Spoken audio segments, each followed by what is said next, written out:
Está começando mais um programa Momentos Espirituais, produzido pela equipe de comunicação do Centro Espírita Paulo de Tarso, Vinhedo.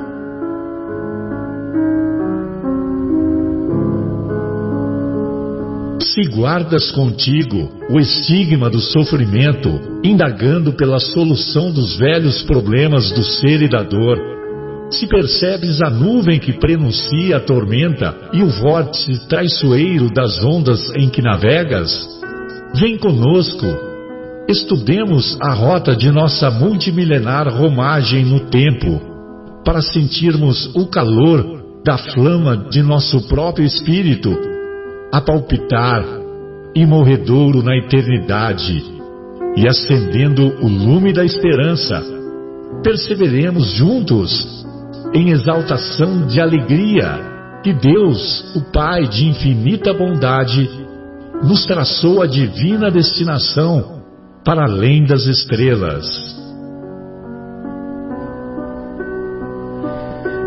Uma boa noite a todos. Iniciamos mais uma edição do programa Momentos Espirituais, hoje na agradável companhia do nosso querido Afonso, do nosso querido Marcos. Não podemos contar com a colaboração preciosa dos amigos João, dos amigos Guilherme, da nossa querida Fátima e do nosso querido Leandro, que são, vamos dizer assim, os nossos colaboradores mais assíduos. E hoje nós estudaremos na primeira hora o capítulo 16º de O Evangelho segundo o Espiritismo, intitulado Não se pode servir a Deus e a Mamon. E também, na segunda hora, estudaremos o capítulo de Nosso Lar, é o capítulo 32, Notícias de Veneranda, é 32 ou 33? 32. Notícias de Veneranda. Veneranda é, como nós veremos, a governadora da colônia Nosso Lar. Muito bem. Então, vamos iniciar o estudo do capítulo 16º, fazendo, como sempre fazemos, essa leitura das passagens evangélicas, e hoje nós ficaremos detidos mais no item 1 e 2, que são duas passagens evangélicas, mas também tem uma referência aqui a Zaqueu, e Zaqueu, como é uma personagem que muito nos comove, nós faremos alguns comentários a respeito. E também o item 7. O item 7 deste capítulo também é um item muito envolvente, que o Kardec faz preciosas elucidações a respeito da utilidade providencial da riqueza. Utilidade providencial da riqueza. Muito bem, então nós vamos encontrar a primeira passagem, que se encontra lá nas anotações do evangelista Lucas, no capítulo 16, versículo 13. Ninguém pode servir a dois senhores, porque ou odiará a um e amará ao outro, ou se prenderá a um e desprezará o outro. Não podeis servir simultaneamente a Deus e a Mamon. Muito bem. Então vejam vocês que por esse raciocínio que nós vamos encontrar Jesus sempre na sua psicologia propositiva e psicologia ativa, nos instruindo para que não permaneçamos em cima do muro, que sempre devemos fazer as opções adequadas. E isso nós encontramos também naquela passagem em que Jesus diz: seja vosso falar sim, sim, não, não. Tudo o que está fora disso é obra do maligno. E outro comentário que nós vamos encontrar, semelhante a esse, nós vamos encontrar lá na obra O Apocalipse, e sempre dizemos que se o Apocalipse fosse escrito hoje, ele seria escrito assim: O Apocalipse, médium, João Evangelista, médium, isso mesmo. Espírito, Jesus. Porque é uma obra que foi praticamente ditada pelo mestre. Foi baseada naquela visão que o João Evangelista teve, já próximo da desencarnação, que é quando ele escreve a obra O Apocalipse. O Apocalipse, desculpem, O Apocalipse, nós temos o mau hábito de pensar, quando a gente fala em Apocalipse, todo mundo pensa em tsunami, em tragédia, em hecatombe, em Armagedon.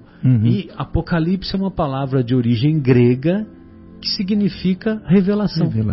Só isso, revelação. E quando você traduz do grego para o hebraico, como eles faziam na época, a palavra é risaion. Risaion significa visão, que é o que o João teve. O João teve uma visão, ele fala isso logo no começo da obra. E só que risaion seria visão espiritual. Visão espiritual, e no grego revelação. É apenas isso. E lá no Apocalipse nós vamos encontrar também nos capítulos iniciais um determinado momento que Jesus diz: eu não quero morno, ou é quente ou é frio. Ou é quente ou é frio. Então vejam vocês que Jesus sempre teve essa postura elucidativa, essa postura transparente, essa postura de que nós devemos fazer as opções, não devemos ficar em cima do muro. Você conhece? Acho que o Afonso, acho que eu nunca contei a história. Eu vou contar a história pro Afonso.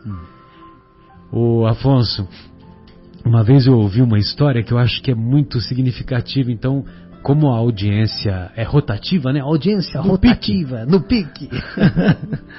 Homenagem ao nosso querido Avalone, que Deus ilumine o Avalone lá no plano espiritual, que abandonou o corpo há alguns dias. Foi muito bacana, né? Várias pessoas fizeram homenagens para ele. Vários radialistas e pessoas da televisão. Inclusive nos programas, né? Ou imitando. Né? Muito bem. Aí havia lá um cidadão que estava em cima do muro. Ele estava em cima do muro. De um lado do muro estava o seu demônio. E do outro lado do muro, o seu anjo. Aí o seu anjo usava os mais refinados argumentos para fazer com que ele descesse do muro e viesse para o lado do anjo. E imagine você, né? O anjo, depois de 1 hora de tentativa de esclarecimento daquele irmão que estava em cima do muro, já quase perdendo a paciência. Você consegue imaginar um anjo perdendo a paciência, né? Um espírito puro, um espírito de alta hierarquia perdendo a paciência? Ele não perdeu a paciência, evidentemente, mas ele, após 1 hora de tentativa de persuasão, tentativa infrutífera, ele, ao invés de dirigir-se ao nosso irmão que estava em cima do muro, ele dirigiu-se ao seu demônio do outro lado e falou: ô seu demônio, tudo jóia? Beleza? Beleza. É o seguinte, eu estou aqui há 1 hora me esgoelando, usando os mais variados argumentos para demovê-lo de ficar em cima do muro, tal, e eu estou percebendo que você está aí tranquilo, que você não se manifesta, tal. que está acontecendo? Qual é a sua, né? Na linguagem da década de 70. Qual é a sua, meu? Muito bem. Aí o seu demônio virou-se para o seu anjo e falou: seu anjo, o negócio é o seguinte, enquanto ele estiver em cima do muro, bateu no peito, ele é meu. Enquanto ele estiver em cima do muro, ele é meu. Então, eu sempre gosto de contar essa passagem porque vale a pena nós termos como um parâmetro real a objetividade de Jesus. Então, Jesus, evidentemente que usava muitas metáforas, usava muitas parábolas, porque eram os ensinamentos adequados para a época. Mas, na sua psicologia, ele sempre deixava claro a sua postura. Ele, quando ele estendia a mão para o criminoso, ele estendia a mão para o criminoso porque ele amava o criminoso, mas ele não compactuava com o crime. Com o crime. Tanto é que ele fala para a mulher adúltera: ninguém te condenou, mulher? Aí, porque todos tinham saído, né? A começar dos mais velhos. Não, Senhor. Até parece que ele não tinha visto, né? Mas era para ficar marcante o ensinamento. Então vá e não peques mais. Ou seja, ele deixou claro que ele a amava, ele estendia mãos generosas, como sempre estendeu e continua estendendo mãos e corações generosos, mas isso não significa que ele compactua com o crime. E curioso, né? Porque ele muitas vezes ele era rigoroso com as pessoas próximas a ele. Quantas vezes ele não foi rigoroso com Pedro? Rigoroso com os fariseus, né? Porque os fariseus, poucas coisas Jesus combateu, mas uma que ele combateu permanentemente foi a tal da hipocrisia. Ele a tal da hipocrisia. Que em todo tempo a gente vê isso. Combate muito a hipocrisia. Isso. Que é uma falsidade, né? Uma coisa que você falar uma coisa e fazer outra. É hipocrisia, né? Que é permanecer em cima do muro. Exatamente. Né? Você ficar meio que enganando por essa questão. Exato. E aí, agora, para as pessoas, para os criminosos, não é que ele tinha uma manifestação de maior tolerância, de maior misericórdia, porque o criminoso é um doente. E para doente da alma. E para doente, o tratamento qual que é? O tratamento é amor. O tratamento é amor.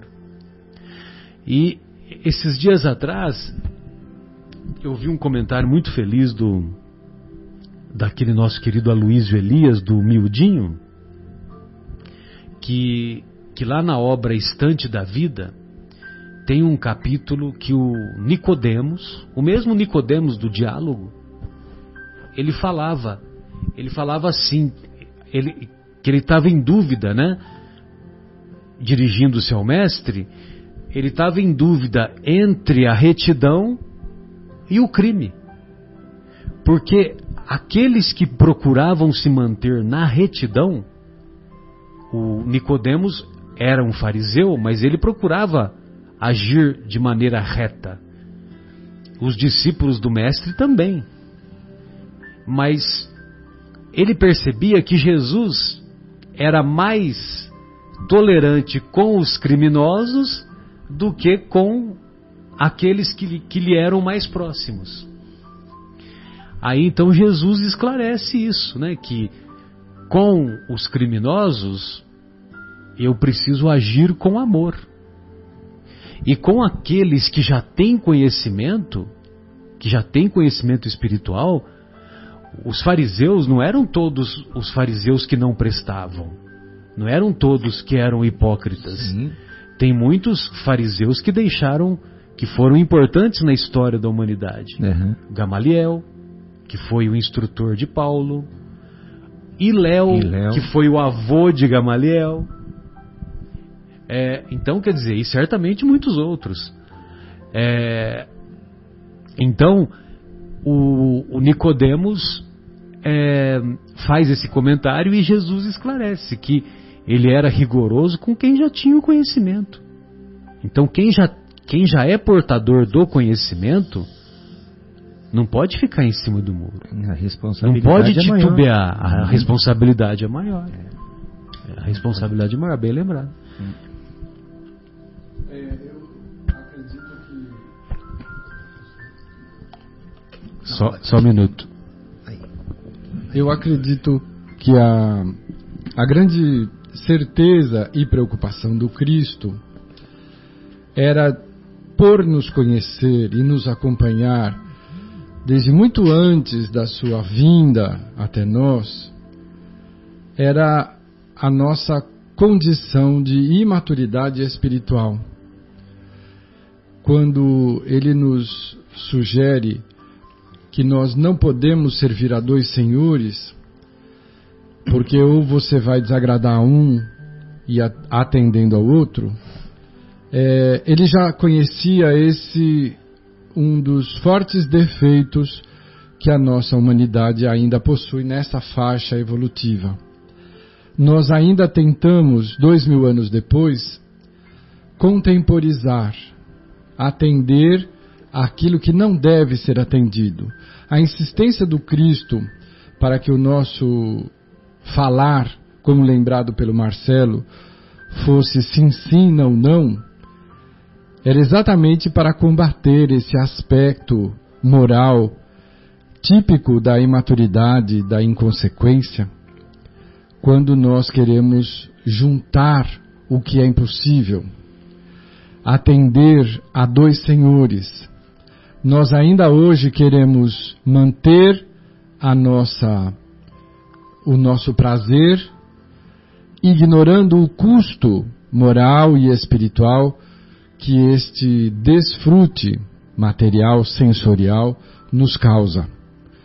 Nós ainda vemos na sociedade moderna, hoje, um dos pontos mais visíveis e perigosos da nossa... Para citar um exemplo simples, é a nossa inabilidade para com os aparelhos celulares. Através deles, nós nos conectamos de formas diferentes ao nosso grupo social e queremos ter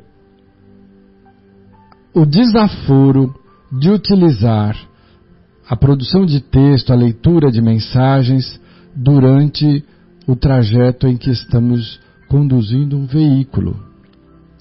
Quem que já não tentou digitar ou responder uma mensagem dirigindo? Isto é impossível. Você exige atenção, você sabe das consequências graves de um segundo de descuido que pode produzir, inclusive, a morte, não própria somente, mas também de outros seres envolvidos. E mesmo assim nós insistimos irresponsavelmente, de forma muito imatura, em querer atender às duas coisas. Já somos sabedores há muito tempo de que não somos capazes. Mas isso para citar um exemplo contemporâneo, comum. Mas o nosso problema são as nossas atitudes mais profundas, de tentar conciliar.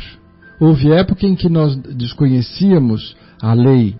O Cristo veio para nos trazer luz e qualidade de vida, para que tivéssemos vida melhor, e nos informou a respeito da necessidade de perdoar, de amar, de servir, de sermos úteis.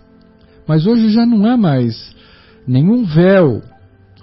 A doutrina dos Espíritos, a partir do século XIX, mais precisamente em 1857, com a publicação do Livro dos Espíritos, ela coloca às claras, a informação trazida por aqueles que viveram entre nós, que hoje nós precisamos utilizar a oportunidade da reencarnação para aprendermos a servir aos interesses eternos, a valorizar as oportunidades eternas, utilizando-nos de uma reencarnação transitória. Uhum.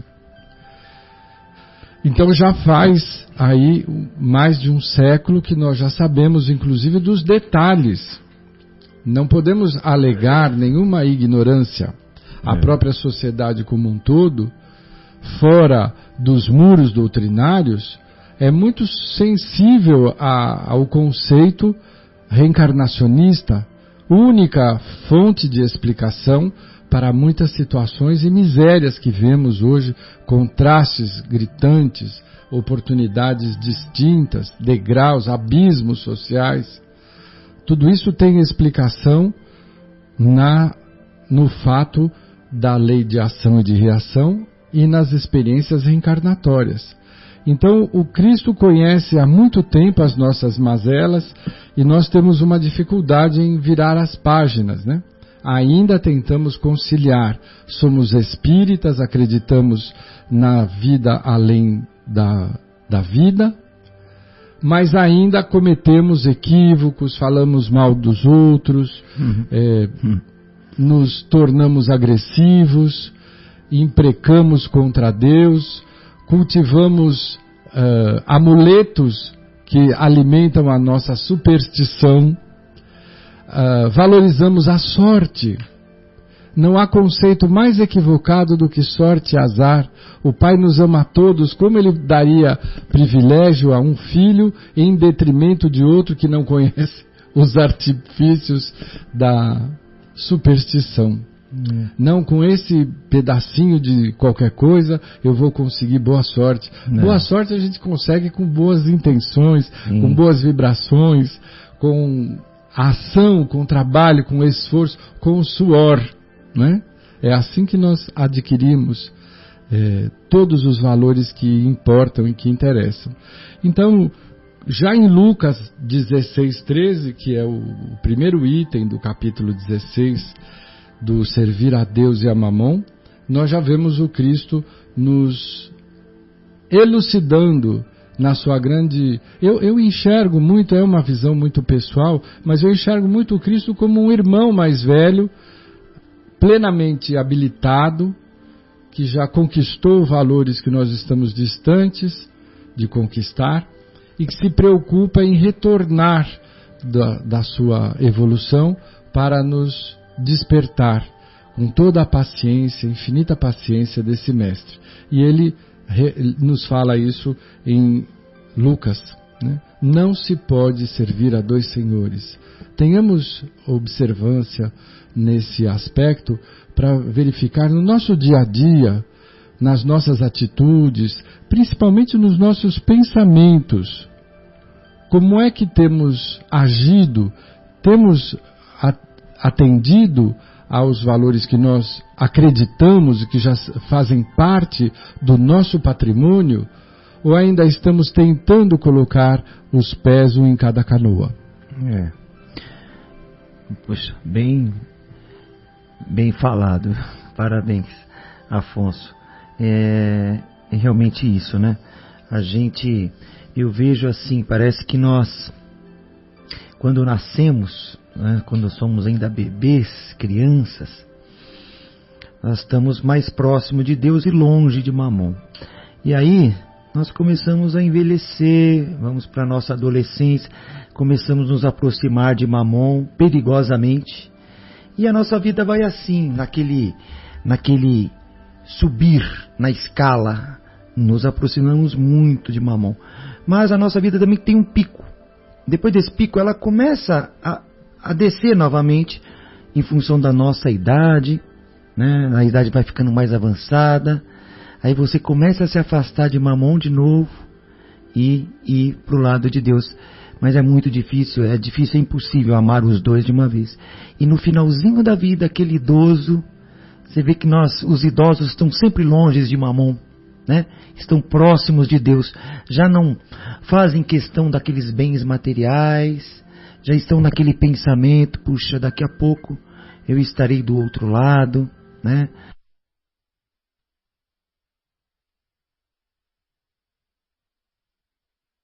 afastamos, alguns, né, claro, não todos, mas a grande maioria, nos afastamos pelas questões carnais, pelo poder, pelo orgulho, pelo egoísmo, pelo querer, eu quero aquilo, eu quero isso, eu quero aquilo. Parece que nem se lembra de Deus. E depois volta a se lembrar de Deus quando a vida neste período, nesta nossa experiência, está no fim. Aí já nem se apega mais a nada. Não, tá bom, a casa pode ficar com você, não tem problema, não, eu não estou usando mais, e assim por diante. Os bens se vão e a gente se aproxima de Mamon. Quer dizer, é imperativo que a gente se aproxime de Mamon. Agora seria, de Mamon, desculpa, de Deus, né? Se afaste de Mamon, que Mamon é, nesta leitura, né, Marcelo, até o Marcelo pode elucidar um pouco mais sobre esse Deus Mamon, né, que na antiguidade era o Deus das coisas materiais, né? Esse Mamon. Então era imperativo que a gente se afaste de Mamon a nossa vida inteira e seja só de Deus, né? Porque é totalmente antagônico um ao outro. Não dá para você pensar em Deus se você pensa nas coisas materiais, nas coisas. Se você põe na frente as coisas materiais, você não põe Deus, com certeza, na sua frente, né? Sim, sem dúvida. O Mamon é considerado o deus das riquezas, né? Na antiguidade, para os povos gentios. E ser rico, ter riquezas, é uma prova também, né? Não só o pobre passa por provações, mas o rico também. Talvez a dele seja até assim uma prova muito difícil, porque ele tem que vencer. Ou seja, ele tem que ser caridoso quando estar bem. Quando nós estamos bem, ou quando aquele rico que tem muito dinheiro, normalmente ele pensa em mais dinheiro. Eu não estou falando no geral, né? Graças a Deus isso não são com todos. Mas é uma prova quem tem dinheiro, porque o que ele faria com esse dinheiro? O que ele vai fazer com toda essa riqueza? Ele vai distribuir, ele vai ajudar o outro, ou ele vai pensar em ser mais rico, para deixar para os filhos, para os netos, enfim. É uma prova. E que deveria ser exatamente o contrário. O rico ele tem que pensar mais no outro, né? No pobre, né? E hoje parece que são os pobres que pensam nos pobres, né? Quando no Alta de Souza, né, Marcelo? Você que eu já participei algumas vezes, e o Marcelo aí é o idealizador e que está sempre nessa. E a gente vê uma curiosidade, né? As casas mais simples são as que muitas vezes mais contribuem, né? Aquela casa, isso não é uma crítica, né? Mas é uma coisa mesmo. Às vezes aquela casa maior, bonita, tal, as pessoas nem sequer atendem a porta. Podem não estar também. Estou fazendo a minha visão. Mas naquela mais simples, eu me lembro quando nós fomos no Jardim São Mateus. Nossa, uma casa, você fala, meu Deus, essa precisa de ajuda. Não, a pessoa saiu com uns quilinhos de alimento e deu para a campanha. Eu fiquei pensando, falei, puxa vida, parece que o pobre pensa no pobre, né? Eu comecei na doutrina espírita muito jovem. Não que eu ainda não seja. Continua, né? Continua jovem. Continuo de alma. Mas na primeira casa que nós frequentamos, era uma casa que existe até hoje, lá na Zona Leste, nos extremos da Zona Leste, numa região muito pobre. Uma casa muito pequena, muito modesta, e os frequentadores igualmente. Hermelindo Matarazzo? Não, é no Jardim Sapopemba, perto de São Mateus. Quase São Miguel. E lá nós assistimos uma cena que me deixou muito tocado. Aliás, eu devo comentar um outro fato em sequência. Também tínhamos a campanha Alta de Souza e distribuíamos cesta básica mensal. No final da rua onde o centro se situa até hoje, iniciava-se uma grande favela e ali eram distribuídas cestas básicas. E um dos frequentadores que não falhava um mês, ele trazia 1 quilo de alimento. Ainda naquela época usava-se o saquinho pardo, né? Não era de plástico. E era a granel, né? Colocava-se a granel. Comprava-se nas vendas, né? Uhum. E ele usava o empório, É. que você tinha uma caderneta para anotar as despesas, pagava-se mensalmente. Uhum. E este senhor me chamava a atenção porque, embora ele tivesse a aparência muito asseada, ele usava uma roupa remendada. Hoje a molecada já não sabe mais o que é isso, né? Porque o acesso ficou muito fácil de roupa. Você tem os brechós, aí a nossa casa mantém um brechó, então é fácil você comprar uma roupa nova. Mas nem sempre foi assim, né? E as pessoas se preocupavam em recuperar e manter as roupas com remendos. Ia costurando, fazendo remendo e tudo mais. Né? Abria um buraco, punha outro tecido ali e com muita habilidade fazia um remendo. E era assim que ele se apresentava, uma pessoa realmente de situação muito complicada, mas eu senti ali a grandeza do gesto cristão de eu vou doar da minha indigência, eu vou doar para a campanha que é meritória, atender aqueles que têm pouco. Lembrava o óbolo da viúva. O óbolo da viúva. Em que o Cristo falou, olha, aqui em verdade eu vos digo que essa foi a que doou mais, porque ela doou tudo que ela tinha. Um pouco antes disso, eu ainda era um pouco mais jovem e frequentava um outro grupo, não era uma casa, era um grupo espírita que fazia visitas a uma favela. Hoje a gente chama de comunidade, né? Naquela época era favela mesmo. E eu vi, eu era adolescente e de classe média, nunca soube o que era passar fome ou ter dificuldade. Muito tempo atrás. E eu vi uma situação que eu fiquei impressionado, me impressiona até hoje. Havia uma das casas, não tinha janela, era um barraco de madeira, com uma porta apenas e um cômodo. Ali amontoavam-se, eu não sei te dizer quantas pessoas. Muitas crianças, uma família, eram de origem nordestina. E nós chegamos e distribuímos o pouco que era indicado para aquele dia. E a senhora, porque é sempre uma responsável, uma matriarca. Uma matriarca. A senhora me disse, olha, se vocês tiverem alguma coisa, aqui no barraco do lado, chegou uma família recentemente. E eles chegaram, eles não têm nada. Eu só tinha 1 quilo de fubá. E aí esse quilo de fubá eu dividi com eles para que eles pudessem ter alguma coisa para dar para as crianças, porque eu também só tinha isso. Aquilo me impressionou tanto, porque os da classe média não sabem o que é isso. Né? Não tem, vai comprar, vai buscar. Né? Pega na despensa. E lá não tinha despensa, não tinha recurso, não tinha ninguém. Então, somando o comentário que você fez a respeito da riqueza e da pobreza, eu acho que quando você reencarna numa situação de penúria material, você fica muito mais ligado à fragilidade humana. É verdade. A fragilidade dos recursos materiais. Porque você ali está desprovido e sem nenhum respaldo a não ser o da providência que não nos desampara nunca, através da misericórdia de Deus. Já a riqueza, o acúmulo de recursos, o grande problema da riqueza é que ele é uma lente de aumento para as nossas fragilidades morais. Exatamente. Então, ele é um grande estimulador da nossa vaidade e do nosso egoísmo.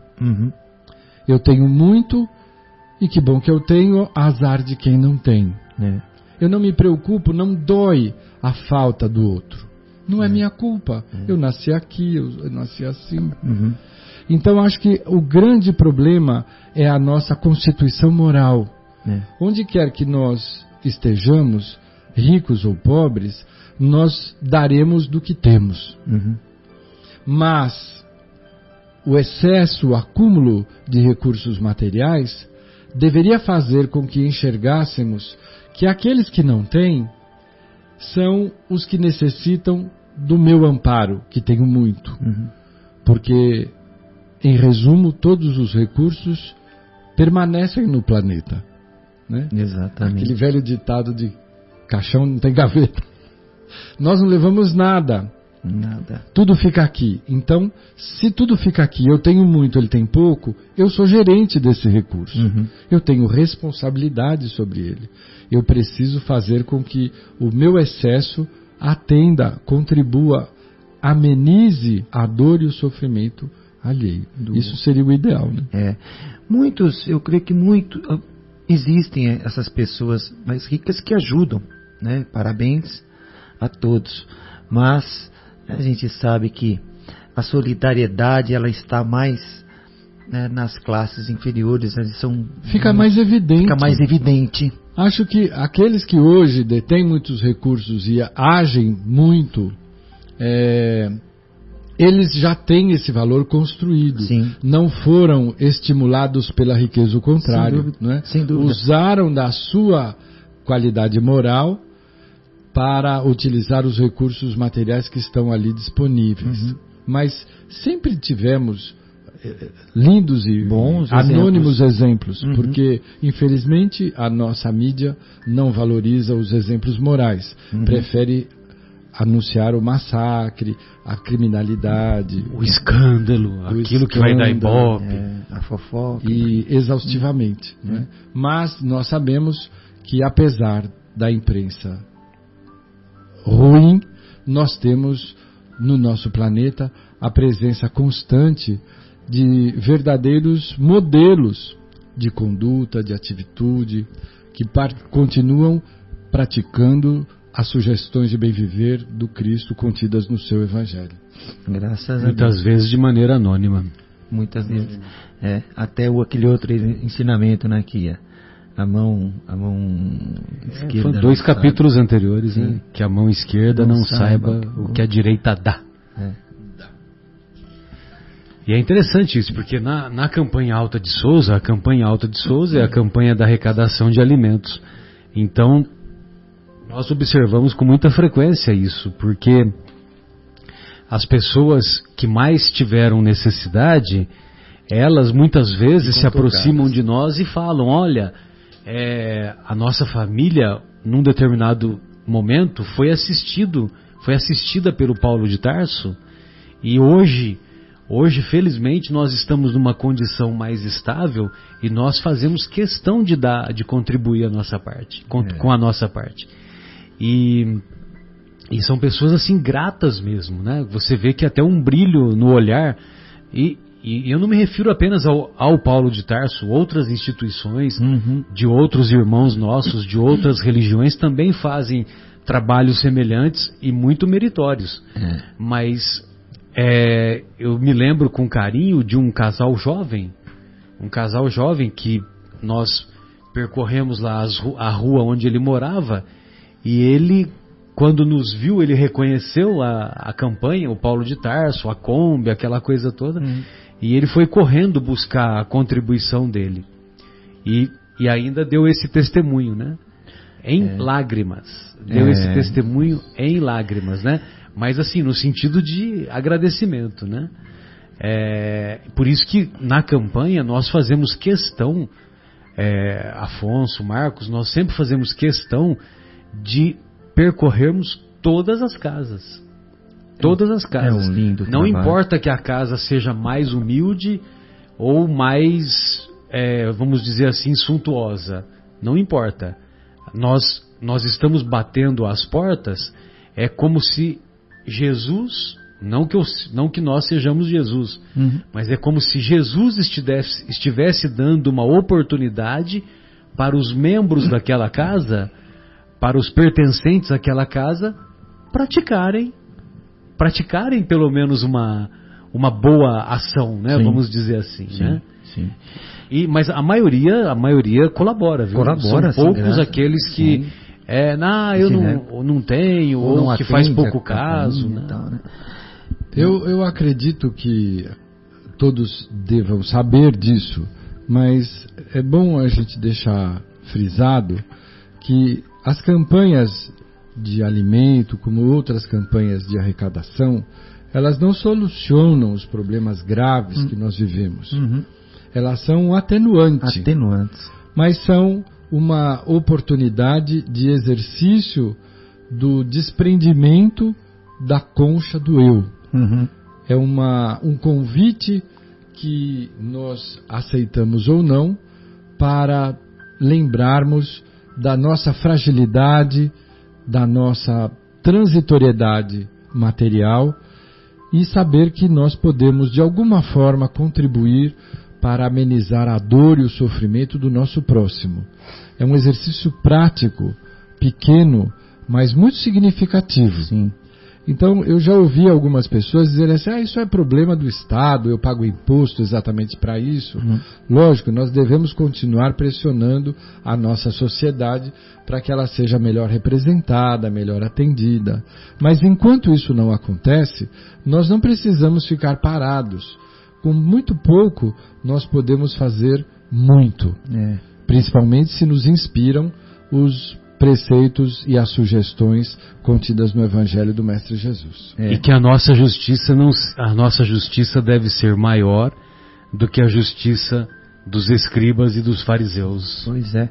Né? Porque se nós esperarmos apenas do Estado, daquilo que está na lei, nós estamos agindo como os nossos irmãos judeus lá da época de Jesus, que esperavam apenas a justiça dos escribas e dos fariseus. E sabe, Marcelo, essa semana, lá eu participo lá do curso segundo básico, né, em qual você participou algumas semanas atrás, e essa semana nós falamos da lei de destruição dos flagelos destruidores. Eu vou até citar duas perguntas rapidamente, nem vou ler as respostas inteiras, mas olha o que na questão 737, flagelos destruidores. A pergunta é o seguinte: com que fim Deus castiga a humanidade com flagelos destruidores?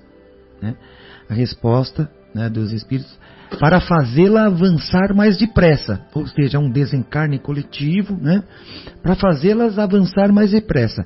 Aí eles falam assim: não dissemos que a destruição é necessária para a regeneração moral dos espíritos, que adquirem em cada nova existência um novo grau de perfeição? Ele continua ainda a resposta. Mas aí a 738 faz assim: Deus não poderia empregar para melhorar a humanidade outros meios que não os flagelos destruidores? A resposta é sim, e diariamente os emprega. Só que nós não aproveitamos, e muitas vezes não aproveitamos a oportunidade. Pois deu a cada um os meios de progredir pelo conhecimento do bem e do mal, até que você estava falando, Afonso. E o homem não os aproveita. Então é necessário, até coloca aqui a palavra castigá-lo. Então é necessário castigá-lo em seu orgulho e fazê-lo sentir a própria fraqueza. Você vê que vem de encontro a isso. Então esses detalhes, essas ajudas, esses auxílios que às vezes a gente tenta delegar a outros, enquanto a gente poderia fazer, são esses meios que Deus emprega diariamente. Pegue o exemplo, faça, para que a gente possa ganhar talvez uns grauzinhos de moral, É interessante quando a gente trabalha dentro da Casa Espírita no setor de orientação, de atendimento fraterno, você ouve muitas vezes algumas histórias que te trazem essa visão. A misericórdia do Pai nos convida de 1000 modos diferentes. O Pai é muito rico de possibilidades. Então ele vai nos convidando amorosamente, de forma muito serena, tranquila, e a gente ignora. sempre focados em Mamon, na transitoriedade, na sensorialidade, na nossa vida prática. Nós vamos tratorando os convites que são sutis para mudança, para transformação, para alteração de atitude, de foco. E o pai vai aumentando o volume do seu convite, porque a mudança é necessária. Até que chega uma hora que nós entramos na seara do compulsório. Não dá mais, né? Não tem mais escolha. Agora você tem que mudar porque chegou uma dor profunda, um problema grave. E aí a criatura nos procura a casa espírita, e por acaso estamos lá em atendimento. Mas por que isso acontece comigo? E aí, quando a gente analisa com calma, olha, houveram décadas de convite, de sugestão, de paciente convite, mas não houve resposta. Então precisou chegar uma coisa um pouco mais forte, mais determinante, e aí as coisas se transformam. Então nem sempre os problemas que nós consideramos como graves, como situações calamitosas na nossa vida, há um ditado popular que diz que Deus às vezes tira o telhado para mostrar o céu estrelado, né? Muito bom. Eu acho que vale a pena, só para nossa despedida, nós lermos essa reflexão aqui do nosso querido André Luiz na obra Vivendo o Evangelho, que aborda esse tema. E a mensagem é intitulada Ricos. Existem ricos que ainda não entenderam o verdadeiro objetivo da riqueza. Os avarentos que se debruçam sobre o cofre, temerosos de perdê-lo. Lembra do tio Patinhas? Lembro. Lembra que tinha aquele desenho lá, né? Eu achava demais, né? Que ele entrava no cofre abarrotado de moedas, né? E tinha um trampolim, esse trampolim ele pulava, tal, né? Interessante, né? Muito bom. Os avarentos que se debruçam sobre o cofre, temerosos de perdê-lo. Os usurários que se enriquecem à custa da exploração alheia. Os orgulhosos que usam a moeda para impor humilhações. Os egoístas que têm muito e são indiferentes aos que nada têm. Os pródigos que desperdiçam o patrimônio em futilidades. Os insensíveis que não se comovem com as lágrimas da miséria. Os vaidosos que se vangloriam de possuir mais do que o vizinho. Os exibicionistas que sentem necessidade de mostrar a fortuna.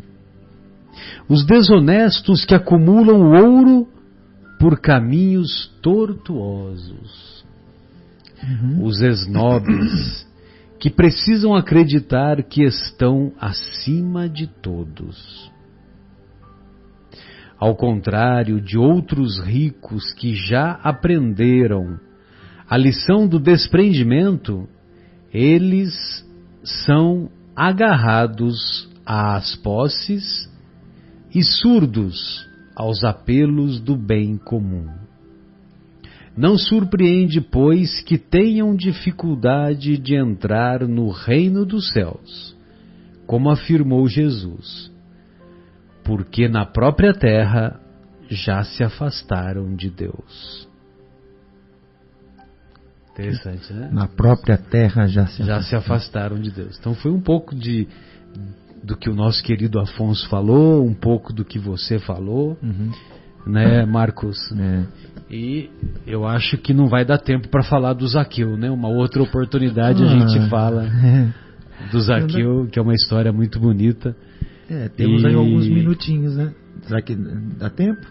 Seria longa? Não, é que o Zaqueu, só um comentário assim rápido, é que ele era o chefe dos publicanos na cidade dos negócios, que era Jericó.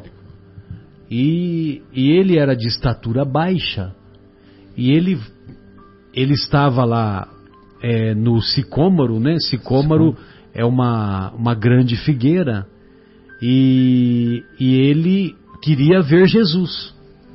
Aí ele percebeu que ele não ia conseguir ver Jesus, porque a multidão, composta de pessoas de estatura mais elevada que a dele, ele não ia conseguir.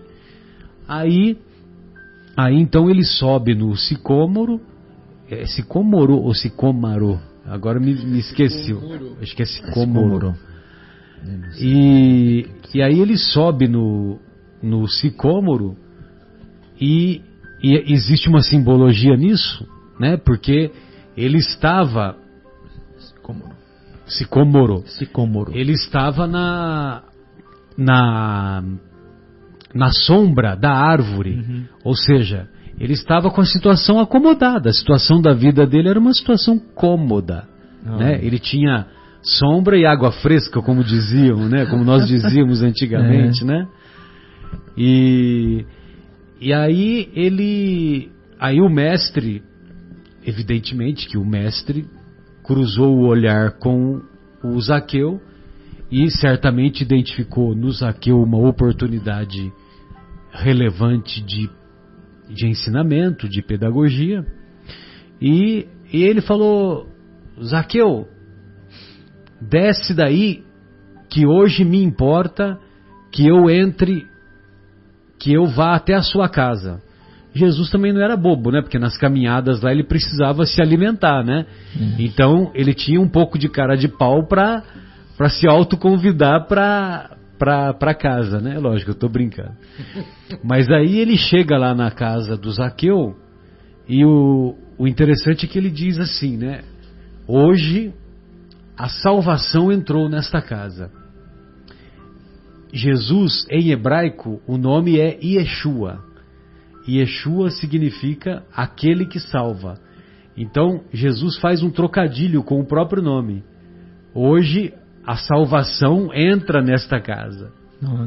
Mas o Zaqueu, o que é mais importante é que o Zaqueu ficou tão comovido com aquele gesto de generosidade de Jesus, de visitá-lo, uma vez que os publicanos eram execrados pelos próprios judeus. Eles eram considerados pessoas de má vida, pessoas que cobravam impostos dos judeus e não davam toda a porcentagem que deveriam dar para Roma. E eles enriqueciam com o próprio dinheiro dos irmãos judeus. Por isso que os judeus não tinham afinidade com eles. Como se fosse uma comissão, né? Cobravam uma comissão. Exatamente. E naquela época os judeus não gostavam de pagar imposto, né? Diferente de hoje, que hoje todo mundo gosta de pagar imposto.